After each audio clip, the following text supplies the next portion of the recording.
What's up, YouTube? Just got some food for thought here.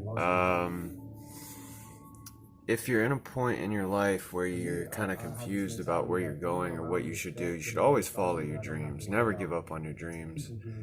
And if you're lost, you'll find that your dreams kind of hunt you down. They don't really leave you alone. They'll pester you until you either give in or just get mad and, I don't know, put yourself into a self-destructive state. Well, just a small story. When I was going to school,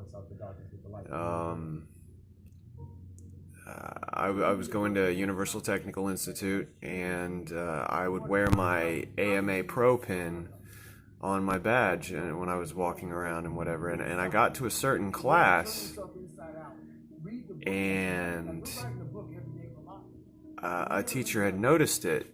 And he said, "Wow, is that real?" I said, "Yeah, it's a real AMA pin. I earned it." And he says, "Just the fact that you have that pin, I have great respect for you." I said, "Really? That means a lot to me. I haven't raced in a long time, but that really does mean a lot." And he said, "Yeah, you guys go through a lot. You guys put yourselves through a lot. I mean, definitely, much respect for what you do. I can't do what you do." Well, a couple weeks later, some guy had been talking crap on a street bike about how he could beat anybody, anywhere, this, that, and the other, because he had a Hayabusa and nothing could beat him. And I piped up and said something like, I don't care what you're on, I'll beat you on a 1000.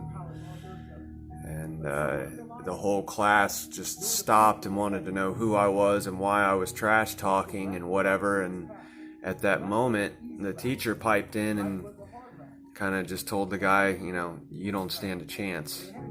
And one of the guys in the class asked why. He said, "Well, this guy here is a professional racer. The guy in the back of the class talking trash is the guy in the back of the class talking trash." And they said, "Well, what does that have to do with anything?" And he says, "It has everything to do with everything." And I didn't really understand, why I was being pestered about motocross when I was going to school to be a Porsche technician. Well, later on, as I was going to work for Porsche, the guy that got me the job used to race for Suzuki, and he had raced the Daytona Supercross a couple times in the 80s. And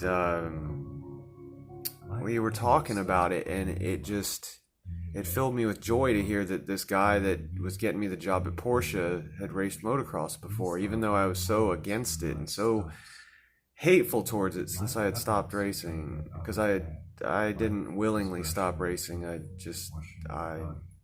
kind of just gave up fighting. And here recently, that's all that has just been pounding into my head is God has been trying to force feed you this ever since you left, and you don't want anything to do with it. So now it's time to either give in or break. And so I guess I gave in. And you should all do the same. If there's something that's driving you crazy that you can't live without, that just makes you want to wake up early in the morning and do something about it, or just you want to cut everybody out of your life because it just means that much to you, do it. Don't give up, do it. And just see where it takes you. And if you don't make it, don't give up. Keep trying, keep trying, keep trying. And eventually, some point, somebody's going to notice, and somebody's going to say, "Hey, this guy's working his butt off. Somebody give him some credit for this." How many times can you get knocked down is not the question. It's how many times can you get knocked down and still get back up and have the will to keep fighting.